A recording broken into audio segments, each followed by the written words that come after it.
Motion control rig technology.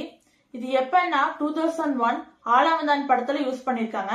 ஏன்னா அதுலதான் Kamal double action, ஒருத்தர் நல்லா பல்கா இருப்பாரு, ஒருத்தர் நார்மலா இருப்பாரு.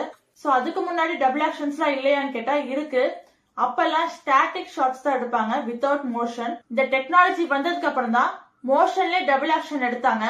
இது எப்படின்னா ஒரு கேமரா கண்ட்ரோல் பண்ற ரோபோட்டிக் சிஸ்டம். அந்த ரோபோட்டிக் சிஸ்டம்ல ஃபுல்லா ப்ரோக்ராம் பண்ணிடுவாங்க. நமக்கு டாப்ல வேணுமா, டவுன்ல வேணுமா, ஜூம் இன் ஜூம் அவுட் எந்த மாதிரி வேணும்னு சொல்லிட்டு டிஃப்ரெண்ட் ஆங்கிள், டிஃப்ரெண்ட் டைமிங்ல சேம் பொசிஷன்ல அவுட்புட் அச்சீவ் பண்ணிடுவாங்க.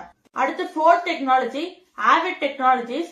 இது டிஜிட்டல் வீடியோ எடிட்டிங் சாஃப்ட்வேர். இது 1994ல மகாநதி படத்துல இம்ப்ளிமெண்ட் பண்ணிருக்காரு. இன்னைய காலகட்டத்துல ஒரு வீடியோ எடிட் பண்ணோம்னா மொபைல்லே நிறைய ஆப்ஸ் இருக்கு. பட் இது எல்லாத்துக்கும் பேஸ் வந்து ஆவிட் டெக்னாலஜிஸ் தான். இத ஃபர்ஸ்ட் டைம் இந்தியன் சினிமா கொண்டு வந்தது கமல் சார் தான். சரி, அதுக்கு முன்னாடி எப்படி எடிட் பண்ணிட்டு இருந்தாங்கன்னு கேட்டா பிலிம் ரோல் எடிட் மெத்தட்னு ஒண்ணு இருக்கு, அதுலதான் பண்ணிட்டு இருந்தாங்க. அது ஒரு பெரிய ப்ராசஸ். உங்களுக்கு அதை பத்தி வீடியோ வேணும்னா கமெண்ட் செக்ஷன்ல மென்ஷன் பண்ணுங்க, நான் வீடியோ போடுறேன்.